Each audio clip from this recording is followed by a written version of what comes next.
Hello everyone. 2025 বর্ষে যারা উচ্চ মাধ্যমিক দেবে তাদের জন্য আমি এই ক্লাসটি দিয়ে একটা নতুন সিরিজ শুরু করছি, যে সিরিজের নাম থাকবে টার্গেট 80%। এই সিরিজটাকে আমি সাজেশন বলবো না, আমি এই ক্লাসকে একটা কুইক রিভিশন হিসেবে তোমাদের কাছে উপস্থাপনা করব। আশা করি এই ক্লাসগুলো তোমাদের উপকারে লাগবে। তোমাদের যদি আমি রেসপন্স পাই, নিশ্চয়ই আমি এই সিরিজটা কন্টিনিউ করব। আজকে আমি পদার্থের কঠিন অবস্থা দিয়ে এই সিরিজটা শুরু করছি। তোমরা সবাই জানো এই চ্যাপ্টার উপরে টোটাল 4 নম্বর থাকে। তো এই 4 নম্বরের মধ্যে তোমরা একটা এমসিকিউ পাবে আর একটা 3 নম্বরের এসএ টাইপের কোশ্চেন পাবে, যেটা আবার 2+1 বা 1+2 এ ভাগ থাকবে। আমরা যদি 2025-এর কোশ্চেনটা দেখি, তাহলে আমরা দেখব যে আমরা এমসিকিউ যে টপিকটা থেকে পেয়েছি সেটা হলো ত্রুটি, ক্লাসের ত্রুটি থেকে আমরা এমসিকিউ পেয়েছি। আর 3 নম্বরের যে প্রশ্নগুলো, সেখানে আমরা যে প্রশ্ন পেয়েছি অর্ধপরিবাহী থেকে প্রশ্ন পেয়েছি। আর আমরা পেয়েছি যে ঘনকাকার একক কোষের কণা সংখ্যা দিয়ে তার সংকেত নির্ণয় পেয়েছি। এছাড়া এর অথবা আমরা নন স্টয়সিওমেট্রিক ত্রুটি দিয়ে একটা কোশ্চেন পেয়েছি, ঘনত্বর ফর্মুলা দিয়ে একটা কোশ্চেন পেয়েছি। অন্যান্য বছরের কোশ্চেনের যদি আমরা ট্রেন্ড লক্ষ্য করি, তাহলে আমরা দেখবো কিন্তু এই চ্যাপ্টারের কোনো কিছু ফেভারিট নয়, কোনো কিছু ছেড়ে দেওয়ার মতো নয়। প্রত্যেকটা টপিক তোমাকে একটা ধারণা নিয়ে কিন্তু যেতে হবে। এই চ্যাপ্টার থেকে প্রশ্ন কিন্তু খুব একটা কঠিন হয় না। আমার একটু প্রত্যেকটা বিষয় সম্বন্ধে একটা ধারণা থাকলে আমি সহজেই কোশ্চেনগুলোর উত্তর করতে পারবো। তো তার জন্য আমি একটা কুইক রিভিশন তোমাদের যদি দিই, তাহলে আমি প্রথমেই যেটা দিয়ে শুরু করব যে একক কোষগুলো, ঘনকাকার একক কোষগুলো 3 রকম তোমরা জানো। আছে সরল একক কোষ, আর দেহকেন্দ্রিক একক কোষ, ইংরেজিটাও মনে রাখবে, যেটাকে আমরা body centred cubic unit cell বলছি। তারপরে পৃষ্ঠকেন্দ্রিক অর্থাৎ ফেস সেন্টেড ইউনিট সেল বলছি। তাহলে এই যে 3 প্রকার একক কোষের কণা সংখ্যাগুলো আমরা জানি যে সরল একক কোষের কণা সংখ্যা কত, 1 হয়। দেখো এই বিষয়টা দিয়ে সংকেত আগের বছর এসেছে, তবুও এবছর এখান থেকে কোনো শর্ট কোশ্চেনও হতে। এখানে বিষয়টা বুঝে নেবে যে একটা যদি ঘনক আকারের একক কোষ হয়, তাহলে সেই ঘনক আকারের একক কোষের এই কৌণিক বিন্দুগুলো 8টা কৌণিক বিন্দুতে কণা রয়েছে। তো 8টা কৌণিক বিন্দুতে সরল একক কোষ মানে শুধু 8টা কৌণিক বিন্দুতেই কণা রয়েছে। প্রত্যেকটা কৌণিক বিন্দুর জন্য যে একক কোষে কতটা অংশ, একটা কণার জন্য কতটা অংশ আসে, 1/8 অংশ আসে। তাহলে 8টা কৌণিক বিন্দুর জন্য টোটাল কটা কণা হবে? টোটাল একটা কণা হবে। তাই আমরা সরল একক কোষের কণা সংখ্যা কি পাচ্ছি? 1। দেহকেন্দ্রিক একক কোষে তোমরা জানো যে দেহ কেন্দ্রে একটা থাকবে, তার মানে এই কৌণিক বিন্দুতে একটা কণা করে কণা থাকবে, সঙ্গে সঙ্গে এই পুরো কিউবটার মধ্যিখানে একটা কণা থাকবে। তার জন্য কি, তাহলে কৌণিক বিন্দুর জন্য একটা পাচ্ছি, আর মধ্যিখানের জন্য পুরো অংশটাই তার মধ্যে এসে যাচ্ছে, একক কোষের মধ্যে পুরো কণাটাই চলে আসছে। তাহলে সেটা 1 হয়ে যাচ্ছে। অর্থাৎ তাহলে বিসিসির জন্য বা দেহকেন্দ্রিক একক কোষের জন্য 2টো কণা পাচ্ছি। আর পৃষ্ঠকেন্দ্রিক একক কোষ মানে এই যে কৌণিক বিন্দুতে কণাগুলো থাকবে, পাশাপাশি যে 6টা পৃষ্ঠ রয়েছে ঘনকের, 6টা পৃষ্ঠ, 6টা পৃষ্ঠের মধ্যিখানে করে একটা কণা থাকবে। তো এই মধ্যিখানে যে কণাটা হচ্ছে, সেই কণাটার প্রতি একক কোষে তার কন্ট্রিবিউশন কত? 1/2। কারণ ওপরে একটা একক কোষ যে রয়েছে, সে অর্ধেকটা তার মধ্যে চলে যাচ্ছে, এর মধ্যে অর্ধেকটা এসছে। তার মানে প্রত্যেকটা ফেসের জন্য, অর্থাৎ প্রত্যেকটা পৃষ্ঠের মধ্যিখানের এই কণার জন্য 1/2 অংশ প্রতি একক কোষে তার কন্ট্রিবিউশন হচ্ছে। তাহলে 6টার জন্য হচ্ছে 3টে। আর এই কৌণিক বিন্দুগুলোতে একটা করে আছে, তার মানে তার জন্য একটা, এই 1 + 3 মিলে এফসিসিতে আমাদের 4টা কণা আসছে। এবারে এইগুলো দিয়েই দেখো অঙ্ক থাকতে পারে বা কোনো শর্ট কোশ্চেন থাকতে পারে। মানে তোমাকে হয়তো বলে দিল যে এই 5টার মধ্যে 6টা পৃষ্ঠে না থেকে বললো যে একটা পৃষ্ঠ থেকে কণা চলে গেছে, তাহলে তখন তোমাকে কিন্তু এই 1/2 সঙ্গে ইন্টু 5 করে তোমাকে কণা সংখ্যাটা বের করতে হবে। বা তোমাকে বললো যে 8টা যে কৌণিক বিন্দু রয়েছে, সেই 8টা কৌণিক বিন্দু থেকে দুটো কৌণিক বিন্দু থেকে কণা বেরিয়ে গেছে বা নিরুদ্দিষ্ট হয়েছে, এরকম ভাষা থাকে। তাহলে সেক্ষেত্রে নিশ্চয়ই 1/8 ইন্টু তুমি 6 গুণ করে কণা সংখ্যাটা হিসাব করবে। তাহলে এইটা মাথায় রেখে এইখান থেকে একটা সংকেত নির্ণয়ের অঙ্ক হতে পারে, এবছরও হতে পারে, সেই জন্য তোমরা রেডি থাকবে। দ্বিতীয়ত আরেকটা বিষয় আসি যে এই একক কোষে কণার ব্যাসার্ধ যদি আর হয়, আর একক কোষের বাহুর দৈর্ঘ্যগুলো যদি এ হয়, তাহলে সেই আর এর মধ্যে সম্পর্কটা তোমরা নিশ্চয়ই অলরেডি মুখস্থ করে নিয়েছো। এগুলো মুখস্থ মনে রাখবে অঙ্ক করার ক্ষেত্রে বা অন্য প্রশ্নের উত্তর দেওয়ার ক্ষেত্রে তোমাকে কিন্তু এটা মনে রাখতে হবে। আর সমান a/2, আর সমান বডি সেন্টিমিটারের ক্ষেত্রে √3/4a, এটা √2/4a। তো এভাবে তোমরা এটা মনে রাখবে। এই বিষয়টা দেখো মনে রাখো, ধরো এই যখন এই আর এর মধ্যে সম্পর্কটা তখন কখন খাটে, যদি এই কেলাসটা ধাতব কেলাস হয়। ধাতুর তো সমস্ত কণাগুলোই একই রকম, অর্থাৎ সেখানে সমস্ত কণার ব্যাস আর আমি ধরে এই ব্যাপারটা চলে আসছে। বা তোমাকে যদি ধরা হয় এই ধাতব কেলাসের মধ্যেও যে দুটো কণার মধ্যে দূরত্ব কত। তাহলে দুটো কণার মধ্যে দূরত্ব মানে মানে ধরো দুটো কণার মধ্যে দূরত্ব অর্থাৎ দুটো এই যে কেন্দ্রের মধ্যে দূরত্ব অর্থাৎ দুটো আর, 2r, দুটো কণার মধ্যে দূরত্ব মানেই তোমাকে কিন্তু 2r এর কথা জানতে চাইছে। অনেক সময় এই আর দুটো আলাদা আলাদা হতে পারে। ধরো তোমাকে যদি কোনো আয়নীয় কেলাস দেয়, ধরো আয়নীয় মানে ধরো সোডিয়াম প্লাস ক্লোরিন মাইনাস, এটা একটা আয়নীয় কেলাস তৈরি করবে, আয়নীয় যৌগগুলো আয়নীয় কেলাস তৈরি করবে। তা আয়নীয় কেলাসের মধ্যে এই যে ক্যাটায়নের আমি যে রেডিয়াসটা, ক্যাটায়নের যে ব্যাসার্ধ, আমি সেটাকে আর সি, আর প্লাস বা আর সি ধরতে পারি। আর অ্যানায়নের ব্যাসার্ধটাকে আমি আর মাইনাস আর বা আর অ্যানায়ন ধরতে পারি।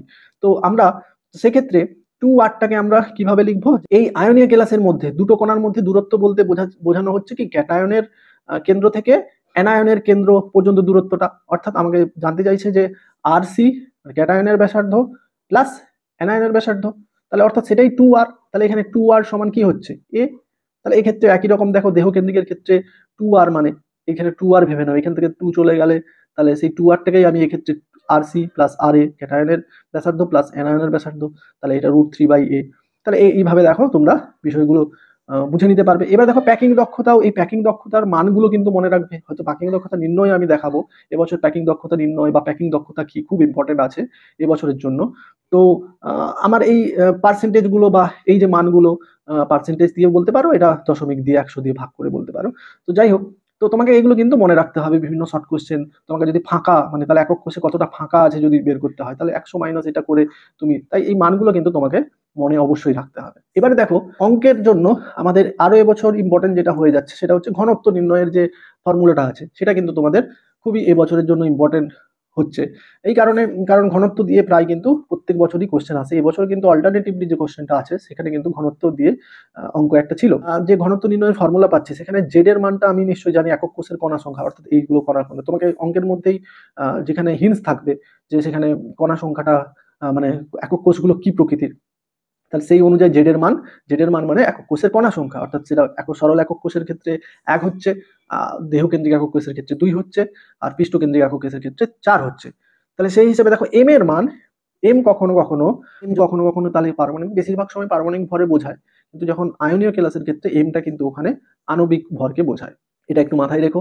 তারপরে আসি এ। দেখো এর মানে জানি যে একক কোষের বাহুর দৈর্ঘ্য। এবার অনেক সময় অঙ্কের মধ্যে এ কে ডাইরেক্টলি না বলে দিয়ে তোমাকে এটা sometimes it can be need to derive from R, R থেকে তোমাকে ধরো মানে কণার ব্যাসার্ধ বলে দিল, সে কণার ব্যাসার্ধ থেকে এ সরল একক কোষ হলে তাহলে কণার ব্যাসার্ধ দেওয়া থাকলে তাহলে তার বাহুর দৈর্ঘ্যটা এ সমান 2r করে পেয়ে যাব। এটা আমি এ সমান 4r/√3 করে পেয়ে যাব। তাহলে আগে তোমাকে সেক্ষেত্রে কণার ব্যাসার্ধ দিয়ে একক কোষের বাহুর দৈর্ঘ্যটা বের করে নিতে হবে। এবারে এই এর মান থাকুক, কখনো ডাইরেক্টলি এর মান দেওয়া থাকে বা আর দিয়ে যেটা বললাম, তো সেক্ষেত্রে আমাদের ইউনিটের বিষয়টা প্রচুর মাথায় রাখতে হবে। কারণ আমি এখানে বেশিরভাগ ক্ষেত্রে আমি এই ঘনত্বটার যে একক পাবো গ্রাম পার সিসিতে, অর্থাৎ সিজিএস ইউনিটেই পাবো, কারণ এখানে আমি এম গুলো গ্রামেই লিখবো। যে আণবিক ভর বা গ্রাম আণবিক ভর বা গ্রাম পারমাণবিক ভর গ্রামে আসবে। আর সেক্ষেত্রে সেই জন্য তোমাকে নিশ্চয়ই এই যে এর ইউনিট গুলোকে সেন্টিমিটারে এনে নিতে হবে, তবেই সিসি আসবে। তাহলে সেই জন্য তোমাকে যদি এর মান বা আর এর মান পিকোমিটারে থাকে, তাহলে 1 পিকোমিটারে থাকলে মানে ধরো 5 পিকোমিটার থাকলো, তাহলে নিশ্চয়ই 5 × 10⁻10 সেমি লিখবো। আমি অঙ্ক কিছু দেখাবো সেখানে, তাহলে 1 পিকোমিটারের সঙ্গে সেন্টিমিটারের সম্পর্ক এটা মনে রাখবে, ন্যানোমিটারের সঙ্গে সেন্টিমিটারের সম্পর্ক, অ্যামস্ট্রং ইউনিটের সঙ্গে সেন্টিমিটারের সম্পর্ক, এটা তোমাদের মাথায় রাখতে হবে। এনে মানে তোমরা নিশ্চয়ই জানো অ্যাভোগাড্রো সংখ্যা। বাস এইটা দিয়ে কিন্তু এই পুরো অঙ্ক করার জন্য এই পুরো বিষয়টার একটা ধারণা তোমাদের থাকতে হবে, যেখানে আর এর সম্পর্ক প্লাস এই যে বিষয় পুরো ব্যাপারটা বললাম সেটা তোমাদের অঙ্ক করার জন্য মাথায় রেখে এগোতে হবে। এবছর যেটা ইম্পর্টেন্ট আছে যে দেহকেন্দ্রিক একক কোষের প্যাকিং দক্ষতা নির্ণয় বা পৃষ্ঠকেন্দ্রিক একক কোষের প্যাকিং দক্ষতা নির্ণয়। প্যাকিং দক্ষতা নির্ণয় কিন্তু 2023 বা 22 এইরকম টাইমে এসেছে। এবছর 2024-এ দেয়নি, মানে এবছরের জন্য অবশ্যই ইম্পর্টেন্ট আছে 2025-এর জন্য। তাহলে এই কোশ্চেনের উত্তর কিন্তু খুবই সহজ, তোমরা হয়তো মুখস্থ করতে হচ্ছে বলে এটা হয়তো একটু তোমাদের কঠিন হয়ে যায়, কিন্তু আমি যেভাবে প্রেজেন্ট করছি তোমরা এইটা ভালো করে দেখো যে এটা আমি যদি ছবিটা এই প্রশ্নের উত্তরের জন্য ছবিটাকে যদি আমি ঠিকঠাক এঁকে নিতে পারি, তাহলে আমার এইটা একেবারে জলভাত হয়ে যাবে। যেটা আমি দেখাচ্ছি ছবিটা দেখো আমি কিভাবে এঁকেছি, তোমাদের একটু আমি এঁকে দেখাচ্ছি। সেটা তোমাকে প্রথমে ছবিটা দেহকেন্দ্রিকের জন্য তুমি যে খোলা বইয়ের ছবি এঁকেছো, খোলা বইয়ের ছবি, তো এটা কি একটা প্রথমে এইটা দিয়ে শুরু করবে, একটা বই, একটা এরকম লোগো আমরা অঙ্কন করি। তাহলে এটা এটা একটা এটা হয়ে গেল। এরপরে তুমি কি করবে, এইখানে একটা বিন্দু দিয়ে দাও, তারপরে এটা যুক্ত করে দাও, এটা যুক্ত করে দাও। তাহলে দেখো, এই ছবি আঁকার জন্য কোনো পেন্সিল, কোনো স্কেল এসব ইউজ করবে না, একবারে হাতে নিজের মতো করে ছবি আঁকবে, বেশি সময় নেবে না। তাহলে কিন্তু সময় কিন্তু একটা বড় ফ্যাক্টর। তাহলে এবারে কি করব না, এই কোণ থেকে এই কোণে আমি যুক্ত করে দেবো। আমার এটাই আমার লাগবে, এই ডায়াগোনালটা বিষয়টা আমার মাথায় রাখতে হবে। আর এই বিন্দু থেকে এই বিন্দুটা যুক্ত করে দেবো। তাহলে এইটা কি, এই ভেতরে এটা একটা সমকোণী ত্রিভুজ হয়ে যাচ্ছে। এটা একটা কি সমকোণী ত্রিভুজ, এটা নিশ্চয়ই 90 ডিগ্রি, বুঝতে পারছো? তাহলে তার জন্য আমি কি করবো, এটাকে নাম দিয়ে দেবো এ বি সি। এই ত্রিভুজটা নিয়ে আমার পরবর্তীকালে মেন কাজ শুরু হবে, এ বি সি ত্রিভুজটা নিয়ে। এবার আমি এটা ডি দিয়ে দিচ্ছি, তোমরা জানো এটা এ। দেখো, তোমাকে তাহলে এই ছবিটা আঁকতে হবে। এই ছবি আঁকার জন্য আরেকটা কি কাজ করতে হবে না, এই বাহুটার দৈর্ঘ্য যে 4R, সেটা দেখানোর জন্য আমি কি করব না, এই এটা যেহেতু দেহ কেন্দ্রিক, তাহলে এই দেহর কেন্দ্রে একটা বড় করে আমি কণা দিয়ে দিচ্ছি। আর এই কোণে একটা কণা, সেটা এটাকে জাস্ট টাচ করে আছে। আর এই কোণে যে কণাটা, একে জাস্ট টাচ করে আছে। এইটুকুই দেখাতে পারলে হয়ে যাবে। তুমি এটা এটা কি, এটা তাহলে এর কেন্দ্র, এদিকে আর, এদিকে আর, এটা আর, এটা আর। তাহলে এই যে এসি সমান ডাইরেক্টলি আমি কি লিখবো, দেখো আমি ধরে নিচ্ছি যে দেহ কেন্দ্রিক একক কোষের বাহুর দৈর্ঘ্য এ, কণার ব্যাসার্ধ আর। তাহলে এ বি, এটাকে আমি এ বি ধরে নিচ্ছি, এ বি সি। তাহলে এ বির দৈর্ঘ্য কত, 4R। তাহলে আমি বলবো যে বিসিডি ত্রিভুজের, মানে 4R, এই এ বি সি ত্রিভুজ আসার আগে তোমাকে এই বিসি বাহুটার দৈর্ঘ্য জানতে হবে। এই তো, অর্থাৎ এটা লম্ব হচ্ছে, এই সমকোণী ত্রিভুজের ক্ষেত্রে এই বাহুটা কি লম্ব। তো এর দৈর্ঘ্যটা তোমাকে এই সমকোণী ত্রিভুজ থেকে বের করে নিতে হবে। তাহলে বিসি স্কোয়ার সমান কি, বিসি স্কোয়ার সমান ভূমি স্কোয়ার প্লাস লম্ব স্কোয়ার, মানে এটা অতিভুজ তার। তাহলে বিসি সমান আমি পেয়ে যাচ্ছি √2a। তাহলে এবারে আমি ফাইনালি এই ত্রিভুজটা নিয়ে পড়বো, এবিসি ত্রিভুজ। এবিসি সমকোণী ত্রিভুজের এবি স্কোয়ার, অর্থাৎ এটা অতিভুজ। তাহলে এবি স্কোয়ার সমান এই এসি, অর্থাৎ এটা ভূমি, এটা কি লম্ব, বিসি স্কোয়ার। তাহলে দেখো, এক্ষুনি এবি সমান আমরা বের করে নিলাম 4R স্কোয়ার। এটা এসি সমান আমরা এ জানি, আর এক্ষুনি আমরা বিসি সমান বের করলাম।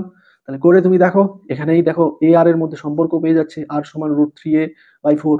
প্যাকিং দক্ষতা নির্ণয়ের যে আমি ফর্মুলা, বা প্যাকিং দক্ষতা কাকে বলে এটা মুখস্থ করবে। তো সেখানে কি বলা হচ্ছে না, সেটা কি একক কোষের কণার আয়তন বাই একক কোষের মোট আয়তন, অর্থাৎ একক কোষের মোট আয়তনের কত অংশ কণার আয়তন আছে, সেটাই তোমাকে হিসাব করতে হবে। তার জন্য কি, কণার সংখ্যা ইন্টু একটা কণার আয়তন। তো একটা কণার আয়তন মানে, কণা মানে একটা গোলক, গোলকগুলোর আয়তন কি জানি, 4/3πr3। এবার দেহ কেন্দ্রিক একক কোষে কণার সংখ্যা কত, 2। তাহলে 2 ইন্টু 4/3πr3। আর এক্ষুনি আমরা এ, এটা হচ্ছে একক কোষের বাহুর দৈর্ঘ্য কি এ, তাহলে তার আয়তন কি, দৈর্ঘ্য ইন্টু প্রস্থ ইন্টু উচ্চতা, অর্থাৎ এ কিউব। এ কিউব, সেই এ কিউবের জায়গায় আর দিয়ে যে মানটা বসিয়ে, তাহলে আর কিউব কেটে যাবে। তাহলে তুমি কি এটা ক্যালকুলেট করবে একবারে, যেহেতু আমার মান মুখস্থ আছে, আমি জাস্ট এটা লিখে দেবো 0.68 বা 68%। তাহলে এইটা তুমি স্ক্রিনশট নিয়ে নিতে পারো আর নিজের মতো করে রেডি করে নিতে পারো। দেখো, একই রকম ভাবে পৃষ্ঠকেন্দ্রিক একক কোষের প্যাকিং দক্ষতা, এখানেও তুমি ছবিটা জাস্ট একটা পৃষ্ঠ ভালো করে দেখাবে, একটা পৃষ্ঠ এইরকম ছবিটা আঁকবে। তোমরা বেশিরভাগ সময় ছবি এইরকম করে এঁকে ছবিটাকে একটু ঘেটে দাও, কিন্তু আমার তো এখানে একটা শুধু এই এই ফেসটা দেখাতে হবে, সামনের ফেসটাকে ভালো করে হাইলাইট করতে হবে। তাই আমি এইগুলো থাকলে ফেসটাকে ভালো আসছে না, তাই আমি ছবিটা একটু তুমি কায়দা করে আঁকো, তাহলে দেখবে ব্যাপারটা সহজ হয়ে যাবে। এখানেও দেখো, তাহলে আমি বাহুর দৈর্ঘ্য এ ধরে নিচ্ছি, কণার ব্যাসার্ধ আর। তাহলে এখানে আমি সহজেই দেখাতে পারছি যে বিসি সমান, এখানেও তুমি পৃষ্ঠের মধ্যখানে একটা কণা আছে, দুদিকে টাচ করে আছে সেটা, তাহলে বিসি সমান 4R। তাহলে এই যে এবিসি ত্রিভুজের, তাহলে বিসি সমান আমরা পেয়ে যাচ্ছি, আর সমান এর মধ্যে সম্পর্ক পেয়ে যাচ্ছি, মানে একক কোষের তাহলে আয়তনটা পেয়ে যাচ্ছি। তাহলে আয়তনটা আগে বের করে নিতে পারো, বা একবারে সূত্রে তুমি বসিয়ে সেটা বের করতে পারো, দেখে নেবে। এটাও তুমি স্ক্রিনশট নিয়ে তোমরা নিজের মতো করে রেডি করে নিও। এবারে আসি, দেখো ঘন সন্নিবেশ দিয়ে এই বিষয়টা, এইটুকুই অংশ মনে রাখলে তোমাদের কিন্তু কাজ চলে যাবে। ত্রিমাত্রিক যে ঘন সন্নিবেশ, সেটাকে দুটো ভাগে ভাগ করতে পারি। একটা কি ষড়ভুজাকার ঘন সন্নিবেশ, যেটাকে আমরা ইংরেজি নামটা খুব ভালোভাবে মনে রাখতে হবে, প্রশ্নের মধ্যে কিন্তু এইসব শব্দ থাকে, HCP, CCP. Hexagonal close packing, close packing মানে ঘন সন্নিবেশ, তাহলে হেক্সাগোনাল ষড়ভুজাকার ঘন সন্নিবেশ। আর এটা কি CCP, cubic close packing, cubic মানে ঘনকাকার, আর সিপি মানে ক্লোজ প্যাকিং, অর্থাৎ ঘন সন্নিবেশ। তাহলে দেখো, এই ত্রিমাত্রিক ঘন সন্নিবেশ এই দুই প্রকার আমাদের মনে রাখতে হবে। তার মধ্যে এই এইচসিপির ব্যাপারে যে বিষয়গুলো মনে রাখতে হবে, যে এইচসিপির একক কোষগুলো কিরকম হয়, এইচসিপির একক কোষগুলো ষড়ভুজাকার, তার একক কোষগুলোই ষড়ভুজাকার হয়। তোমরা নিশ্চয়ই দেখেছো যে মানে মৌচাকের ঘরের মতো, যে জাস্ট যুক্ত করে দাও দুটো মৌচাকের ঘরকে, যে একক কোষটা পাচ্ছ সেটা কি এরকম একটা সিলিন্ডার টাইপের যে একক কোষ। এই একক কোষ সম্বন্ধে আরেকটা ধারণা রাখতে হবে, যে এখানে প্রতি একক কোষে কটা কণা করে আসছে। যেমন এই আমরা যে 3 প্রকার ঘনাকাকার একক কোষের তার কণা সংখ্যা জেনে এলাম, তাহলে এক্ষেত্রেও তাহলে এটা একটা স্পেশাল টাইপ অফ একক কোষ, ষড়ভুজাকার, তার কণা সংখ্যা কত, 6টা, সেটা মনে রাখবে। আর এই যে একক কোষ, এই যে ঘন সন্নিবেশে কোঅর্ডিনেশন সংখ্যা, অর্থাৎ একটা কণা কটা কণার সঙ্গে টাচ করে আছে, সেটার সংখ্যা কত, 12। তো এই সময় কোঅর্ডিনেশন নাম্বারটা অনেক সময় এরকম শব্দ থাকে, প্রতিবেশী কণার সংখ্যা কত। তার মানে ধরো এইচসিপি তে প্রতিবেশী কণার সংখ্যা কত, ধরো এই একটা কেলাস ধরো বললো জিঙ্ক সালফাইড, সেখানে জিঙ্কের প্রতিবেশী কণার সংখ্যা কত। এরকম একটু ঘুরিয়ে ফিরিয়ে কোশ্চেন গুলো দেয়, ব্যাপারটা বুঝতে পারলেই তুমি বুঝতে পারবে যে 12। এবার চলো ঘনাকার ঘন সন্নিবেশে। এখানে যেটা আমাদের খুব ইম্পর্টেন্ট মনে রাখতে হবে, সেটা যে এই ঘনাকার ঘন সন্নিবেশের যে একক কোষগুলো, সেগুলো কিন্তু পৃষ্ঠকেন্দ্রিক একক কোষ হয়। এফসিসি, এক্ষুনি যে আমরা পৃষ্ঠকেন্দ্রিক একক কোষ পড়ে এলাম, এই বিষয়টা কিন্তু মাথায় রেখে তোমাকে অনেক জায়গায় তোমার এটা কাজে লাগবে। এরও দেখো, তাহলে আমরা এফসিসির তো কণার সংখ্যা এক্ষুনি জেনে এলাম 4টি, তাহলে এরও কিন্তু কোঅর্ডিনেশন নাম্বার 12। আর যেটা মনে রাখতে হবে, এখান থেকে আমি বলেছিলাম যে এখান থেকে কিন্তু এবছর 2025-এর জন্য ফর্মুলা নির্ণয়ের অঙ্ক কিন্তু ইম্পর্টেন্ট আছে। আমি কিছু ফর্মুলা নির্ণয়ের অঙ্ক তোমাদের দেখাবো। সেই অঙ্কগুলো করার জন্য যে থিওরিটা তোমাকে মনে রাখতে হবে, সেটা যে কোনো ল্যাটিসে বা কোনো ঘন সন্নিবেশে মোট কণার সংখ্যা যদি এন হয়, মোট কণার সংখ্যা এন। এবারে এই বিষয়টাই দেখো, তোমাকে হয়তো বলে দিল যে ওই ল্যাটিসটা এই কণা দ্বারা কণা দ্বারা গঠিত, ধরো কণা এইচসিপি ল্যাটিস গঠন করে। তার মানে ল্যাটিসের কণার সংখ্যার কিন্তু ওই এর সংখ্যাই কিন্তু এন। আমি আবার বলছি যে ল্যাটিসে মোট কণার সংখ্যা এন, যেটা আমি ধরে নিচ্ছি, তাহলে ল্যাটিসে কণার সংখ্যা এন মানে ওই ল্যাটিসটা যে গঠনকারী কণা দিয়ে ওই ল্যাটিসটা গঠিত, তাহলে তারই সংখ্যা কি এন। ব্যাপারটা বুঝতে পারলে? তাহলে তবে ওই ল্যাটিসে চতুস্তলকীয় ফাঁকের সংখ্যা, চতুস্তলকীয় ফাঁক অষ্টকতলীয় ফাঁক তোমরা নিশ্চয়ই জানো যে চতুস্তলকীয় ফাঁক কণা যতগুলো থাকবে তার কি ডবল হবে, আর অষ্টকতলীয় ফাঁক কণা যতগুলো তার সমান হবে। তাহলে এইটা দিয়েই তোমাদের অঙ্ক কেমন আসে যে নিশ্চয়ই বুঝতে পারছো। বলবে তোমাকে যে কণা ল্যাটিসটা গঠন করছে এইচসিপি, তার মানে আমি ধরে নেবো যে কণার সংখ্যা এন, তাহলে চতুস্থলকীয় ফাঁকের সংখ্যা 2n। এবারে ওই বললো যে বি কণাগুলো চতুস্থলকীয় ফাঁকের 1/3 অংশে আছে, তাহলে 2/3 ইন্টু 1/3 করে আমি জাস্ট বি কণার সংখ্যা বের করব, তারপরে এ বি অনুপাত বের করে আমি অঙ্কগুলো করতে পারবো। একটা অঙ্ক আমি দেখাবো তোমরা, তার জন্য তাহলে এই থিওরিটা তোমরা একটা স্ক্রিনশট নিয়ে রাখতে পারো। দেখো এবছর যেটা ইম্পর্টেন্ট আরো আছে, যে স্টয়সিওমেট্রিক ত্রুটি, নন স্টয়সিওমেট্রিক ত্রুটি, দুটোর মধ্যে একটা তুলনা করে তোমরা শট নিয়ে নাও। ডোপিং কি, এটাও কিন্তু তোমাদের ইম্পর্টেন্ট আছে, দেখে নাও। এফ কেন্দ্র কি, এটাও ইম্পর্টেন্ট আছে। এছাড়া দেখো এন টাইপ অর্ধপরিবাহীতে যে পঞ্চযোগী মৌলগুলো থাকে, সেটা মাথায় রাখবে। পি টাইপ অর্ধপরিবাহীতে ত্রিযোজী মৌলগুলো বা গ্রুপ 13 মৌলগুলো থাকে, সেটা একটু মাথায় রাখবে। আর প্লাস তাহলে এটা আমি বলছি যে স্কটকি আর ফ্রেঙ্কেল ত্রুটির তুলনাও আমি দিচ্ছি, সেটা তোমরা বই দেখে, ছায়ার বই দেখে তুলনাটাই জাস্ট করবে, তাতেই তোমাদের হয়ে যাবে। তাহলে এই বিষয়টা তোমরা একটা স্ক্রিনশট নিয়ে নিতে পারো। এবারে দেখো এই চ্যাপ্টারের লাস্ট টপিক, যেটা কঠিন পদার্থের চৌম্বকত্ব। এই টপিকটা দিয়ে যে কঠিন পদার্থগুলোর চৌম্বকত্বের নিরিখে আমি সেটাকে 5টা ভাগে ভাগ করতে পারি, তো সেগুলোর একটা তুলনামূলকভাবে আমি টেবিল করে দিয়েছি, স্ক্রিনশট নিয়ে এগুলো দেখে নেবে। এরকম তুলনা করে কিন্তু তোমরা খুব সহজেই বিষয়গুলো মাথায় রাখতে পারবে। ধরো আমি প্যারাম্যাগনেটিকের কি জানি, যে এখানে এক বা একাধিক অযুগ্ম ইলেকট্রন, আনপেয়ার্ড ইলেকট্রন তো থাকবে, তাই কি সেটা চুম্বক দ্বারা আকৃষ্ট হয়। তো ডায়াম্যাগনেটিক দেখবো যে সব ইলেকট্রনগুলোই যুগ্ম হয়ে গেছে, এখানে আনপেয়ার্ড পাবো না, পেয়ার্স অফ ইলেকট্রন।